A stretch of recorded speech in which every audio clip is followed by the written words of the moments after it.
Welcome to Anantha TV.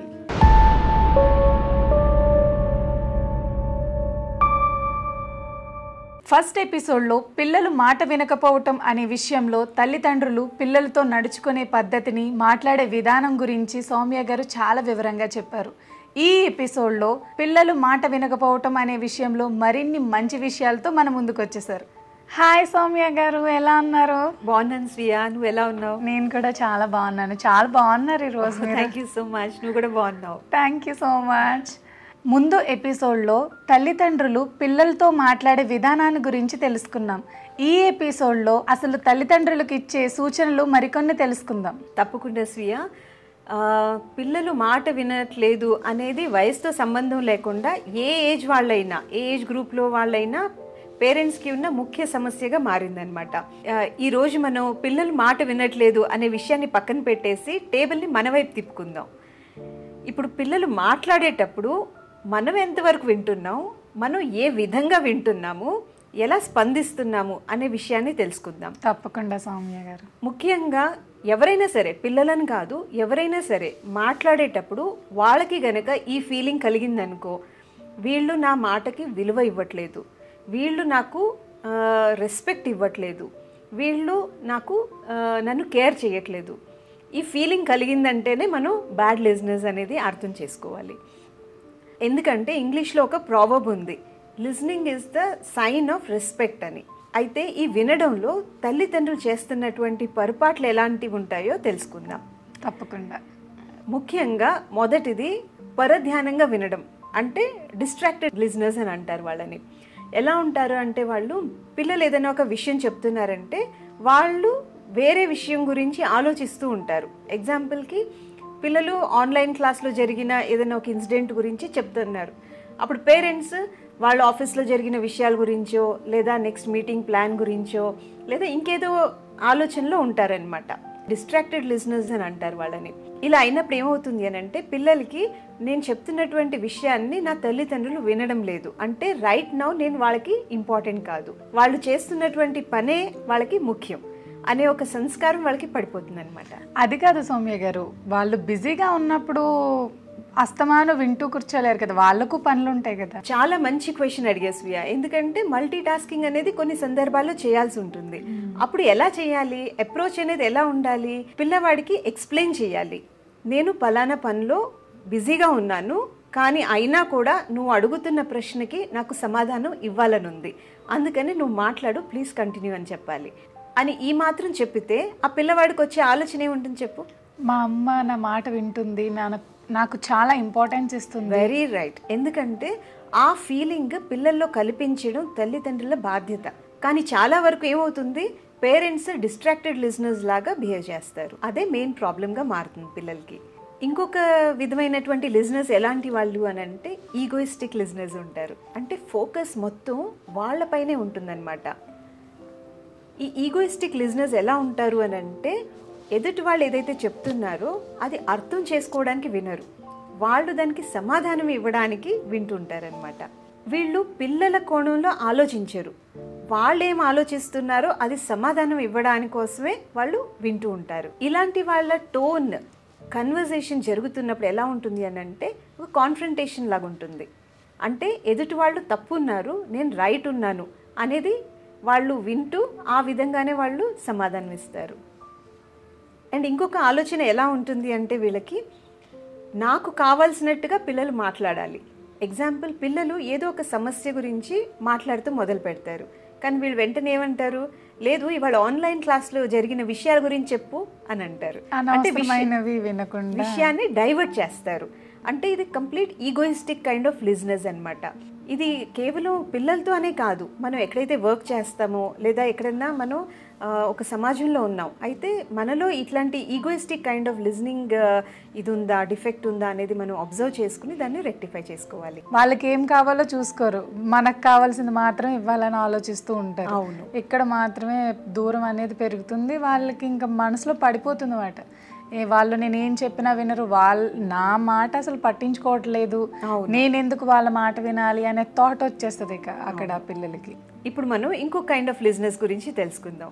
Analytical kind of listeners అనమాట. అంటే విశ్లేషణాత్మకంగా వింటూ ఉంటారు. దీంట్లో ఎలా ఉంటుంది అని అంటే వీళ్ళు శబ్ద రూపంలోనే వినాలి అని ఒక దీంతో ఉంటారు, అంటే ఇమోషన్స్తో కనెక్ట్ అవ్వరు అనమాట. ఈ కైండ్ ఆఫ్ లిజనర్స్ చాలా వరకు బిజినెసెస్కి కానీ బిజినెస్ మీటింగ్స్ కానీ సూట్ అవుతారు. మ్యాక్సిమం పేరెంట్స్లో ఫాదర్ రోల్ ప్లే చేసే వాళ్ళు ఇలా అనలిటికల్ కైండ్ ఆఫ్ లిజనర్స్ ఉంటారు. ఎందుకంటే వాళ్ళకి టైం తక్కువ ఉంటుంది, పట్ అన్నీ వినాలి అనుకుంటారు, దాంతోనే మెయిన్ ప్రాబ్లమ్ స్టార్ట్ అవుతుంది. దీంతో ఏమవుతుంది అని అంటే ఒక చైల్డ్ తను ఏదో విషయానికి భయపడి ఉంటాడు, పేరెంట్ దగ్గరికి వచ్చి దాన్ని ఎక్స్ప్రెస్ చేయలేక ఒక ఏడుపు రూపంలోనూ లేదా ఏదో ఒక భయపడి తడబడుతూ మాట్లాడుతూ ఉంటాడు. అప్పుడు అనలిటికల్ లిజనర్ పేరెంట్ ఎలా ఉంటారు అని అంటే తొందరగా చెప్పు ఏంటో నీ సమస్య, లేదు నాకు వేరే చాలా పనులు ఉన్నాయి అని కొట్టిపాడేస్తారు. అప్పుడు ఏమవుతుంది అని అంటే ఆ చైల్డ్తో ఇమోషనల్ బాండింగ్ ఉంది కదా, అది కనెక్ట్ అవ్వదు. ఎప్పుడు వరకు అయితే చాలా గుర్తుపెట్టుకోవాల్సిన విషయం ఏంటి అని అంటే మన పిల్లలు వాళ్ళ సమస్యల్ని మనకి ఓపెన్గా చెప్పగలిగిన ఒక ఓపెన్నెస్ మనం ఎలా తీసుకురాగలుగుతాం అని అంటే వాళ్ళు ఏ ఫామ్లో మాట్లాడుతున్నా కూడా మనం వాళ్ళతో ఇమోషనలీ కనెక్ట్ అవ్వాలి, బాండింగ్ అనేది ఇమోషనలీ అవ్వాలన్నమాట. అప్పుడే ఆ పేరెంట్ చైల్డ్ రిలేషన్ ఉంది కదా అది బాగుంటుంది. అయితే ఈ అనలిటికల్ లిజనర్స్కి ముఖ్యంగా పెంచుకోవాల్సిన గుణం ఏంటి అని అంటే ఓర్పు అనేది చాలా ఇంపార్టెంట్. పిల్లలు ఏదైనా ఒక విషయం చెప్తూ ఉంటే అది శబ్ద రూపంలో అవ్వచ్చు, ఇమోషన్ ఫామ్లో అవ్వచ్చు, దాన్ని వాళ్ళు ఓర్పుతో వినడం అనేది చేయాలి. వాళ్ళకి అసలే ఉండేదే ఒక 5 నిమిషాలు ఉంటుందేమో ఇంట్లో, వాళ్ళు వచ్చి భయపడుతూ ఏదో చెప్తే వాళ్ళు ఇంకా అరుస్తూ ఉంటారు. ఎక్కడ చాలా కరెక్ట్, ఎందుకంటే చాలా మంది ఇలా చేస్తున్నారు. మీరు ప్రతి లిజనింగ్ గురించి చాలా ఈచ్ అండ్ ఎవ్రీథింగ్ బాగా ఎక్స్ప్లెయిన్ చేశారు, కానీ టైం అనేది చాలా తక్కువ ఉంటుంది కదా. వాళ్ళు ఓర్పు సహనాలు అన్నీ గుర్తుపెట్టుకుని పిల్లల్ని ఎలా చూసుకోవాలి అంటూ టైం అనేది తక్కువ ఉంటుంది అని అంటున్నావు కదా, అసలు మనం ఇవన్నీ చేస్తుంది ఎవరి కోసం? వాళ్ళ కోసమే, మన కోసమే. మన పిల్లలు కదా వాళ్ళు, మన పిల్లల కోసం కాకపోతే ఇంకెవరి కోసం చేస్తాం? ఇప్పుడు టైం తక్కువ ఉన్నా దాన్ని ఎలా హ్యాండిల్ చేయాలి అనేది మనం డిస్ట్రాక్టెడ్ లిజనర్స్ దాంట్లో విన్నాం కదా. అంటే మల్టీ టాస్క్ చేస్తూ కూడా పిల్లలకి ప్రయారిటీ ఇస్తున్నాం, పిల్లల్ని మనం కేర్ చేస్తున్నాం, పిల్లలు మనకి ఇంపార్టెంట్ వాళ్ళు అనేది వాళ్ళల్లో ఒక ఫీలింగ్ మనం కలిగించటం మన రెస్పాన్సిబిలిటీ. ఎప్పుడైతే ఇది ఫెయిల్ అయ్యామో పేరెంటింగ్ అనేది ఫెయిల్ అయినట్టే. మా అమ్మకి నాన్నకి నేను ఇంపార్టెంట్, వాళ్ళు ఎటువంటి పనిలో ఉన్నా విన్నట్టయినా నటించాలి కొంచెమైనా. అదే ఇప్పుడు విన్నట్టయినా నటించాలన్నావు కదా, next last kind of listeners fake listeners, దాని గురించి తెలుసుకుందాం తప్పకుండా. ఎందుకంటే చాలా వరకు విషయాలు మనం ఎలా వింటాము అని అంటే ఆల్రెడీ మనకు ఆ విషయం తెలిసి ఉంటుంది, వాళ్ళు ఏదైతే చెప్తూ ఉంటారో తెలిసి ఉంటుంది కదా, ఏదో నాకు తెలిసిన విషయమే చెప్తుంది అన్నట్టు వింటూ ఉంటాం. సో అది వాళ్ళకి అర్థమవుతుంది. రెండోది మనకి నచ్చదు ఆ విషయం, ఆ విషయం గురించి వినాలనిపించదు. అప్పుడు ఏంటి, వింటున్నట్టే నటిస్తాం కానీ మనం వింటూ ఉండం, లేదా మనకి ఆ విషయం అంటే బోర్ టాపిక్ అయి ఉండొచ్చు, అందుకనే మనం లేకపోతే ఏదో గొడవ పడతారు, అది మీకు ముందే తెలుసు అదే చెప్తా ఉంటారు, అమ్మ ఇలా చేశారు అలా చేశారు. సో మనం ఆల్రెడీ కన్క్లూజన్ కూడా డ్రా చేసేసి ఉంటాం ఆ విషయం గురించి, అందుకనే మనం ఫేక్గా లిజన్ చేస్తాం. సో ఇది కూడా పిల్లలకి అర్థమవుతుంది. కొన్నిసార్లు పర్లేదు, కానీ ఒకవేళ ఇదే మన రొటీన్ అయితే, కొన్నిసార్లు పరిస్థితిని బట్టి మీరు అన్నట్టు ప్రతిసారి మనం అంతే ఓర్పుతో ప్రతిసారి మనం అంతే శ్రద్ధతో వింటాము అనేది ఉండదు. కానీ ప్రతిసారి మనం ఇదే విధంగా వింటున్నాము అని అంటే ఇది మనకి రెడ్ ఫ్లాగ్. సో మనం ఇది మార్చుకోవాలి. ఎందుకంటే పిల్లలు గమనించే విధంగా ఎవరు గమనించరు. పిల్లలు చాలా షార్ప్ ఉంటారు. వాళ్ళు నిజంగా మనం వాళ్ళకి టైం ఇవ్వాలనుకుంటున్నామా లేదా ఇవ్వకూడదు అనుకుంటున్నామా అనేది వాళ్ళు కేవలం వచ్చి మన కంటి చూపుతో పట్టేయగలరు. అవును, అందుకనే ఆ ప్రేమ అనేది లోపల ఉంటే ఆటోమేటిక్గా ఎఫర్ట్ అనేది మనం ఖచ్చితంగా వేస్తాం, తప్పకుండా ఇచ్చేస్తాం. అవును.